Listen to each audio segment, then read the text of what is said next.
Are food processing plants intentionally and systematically being burnt to the ground?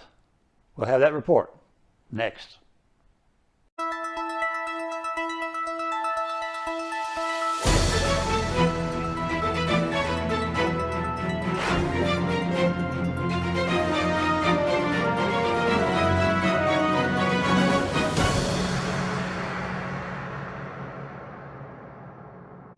Hello and welcome back to the Watchman News Network. In today's WNN report, we have a bizarre story of food processing plants being burnt to the ground. Over a dozen plants. Now you can find this on the internet, but Tucker Carlson did a great piece on this, and I think you're going to find this very interesting. Here now is that report. So just moments before we went to air tonight, a plane apparently crashed at a General Mills plant, a food plant in Covington, Georgia. 6 tractor trailers were reportedly on fire. You're seeing pictures from the scene right now. This is the second time in a week that something like this has happened. On April 14th, the plane crashed into the Gem State Processing in East Idaho. What's going on here? Well, the story gets weirder. Food processing plants all over the country seem to be catching fire.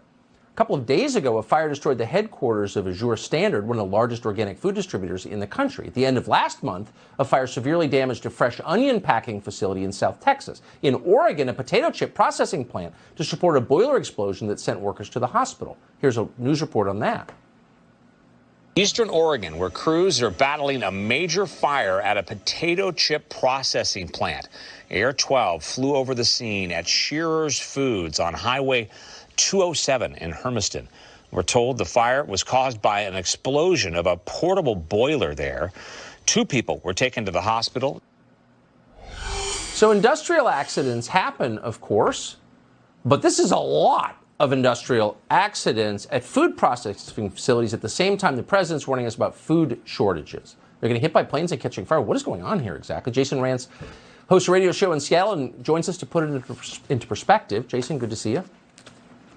Good to see you. Yeah, obviously, when something happens every so often, you obviously hope that there's no significant damage and certainly no one gets hurt, but you kind of write it off. It's not that big of a deal. Accidents happen. But when you've got well over a dozen food processing plants and warehouses getting destroyed or seriously damaged over just the last few weeks, at a time when the food supply is already vulnerable, it's obviously suspicious, and it could lead to serious food shortages. That's why some folks are now wondering, well, number one, what's going on? And you've got some people speculating that this might be an intentional way to disrupt the food supply. Wait, may I ask you to pause there really quick? Can I just ask you, I just want to nail this down so our viewers understand.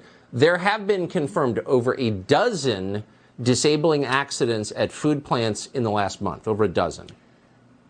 Absolutely. And we're talking about some really significant plants. The Taylor Farms facility in Salinas, California was completely destroyed by a fire last week. We've had 2 major potato processing plants in Belfast, Maine and Warden, Washington that were completely gutted, which is happening at a time where we already have a potato shortage globally. You were talking about the onion supply at that Rio Fresh, but it's not just produce plants. Last month, there was a fire that took out a Nestle food plant out in Jonesboro, Arkansas, and that's impacting frozen food brands like Hot Pockets or Stouffer's, which maybe you might buy if you can't get fresh food from a warehouse that just exploded. And that Shearer's food facility you just mentioned in the open, I mean, that's the only West Coast facility that they operate. So there is some significant concern, of course, that this is going to impact the supply chain. Now, to be clear, the timing is very suspicious. It's obviously concerning. Police are saying that these fires are due to faulty issues with equipment, so they're not saying that this was intentional. Either way, it's obviously going to have some significant, implications in us getting our food. Yeah. I mean, an hour ago, a plane crashed into a General Mills facility. We'd already planned this segment. I'm sorry. I'm sorry. The onus is on people who think that's a conspiracy theory to explain what is going on. What are the odds of that? I have no idea. Jason Rantz, I appreciate your report tonight. We will follow up. Thanks, Tucker. So is this coming food shortage that has been prophesied going to be a result of bad policies from Washington, or is it going to be some kind of intentional arson? Well, I don't know. But we know that Maurice Sklar, Terry Bennett, Dimitri Duduman, and more have prophesied about this issue.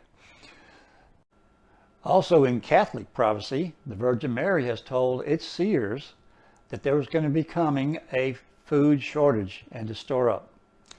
So what you hear it from all around the world, but is this intentional? I don't know, but I know there's a ruling elite, and it would not surprise me. So what do? Do you buy food? Well, it's not going to get any cheaper. If you have long-term storage food, that'd be great. But if not, pasta, rice, canned vegetables, even canned meats. And if this famine or this food shortage doesn't come to pass, you can always either eat it or give it to your local food pantry. But it's good to be prepared. Well, that's all for our report tonight. Until next time, I'm Brad Polk for the Watchman News Network.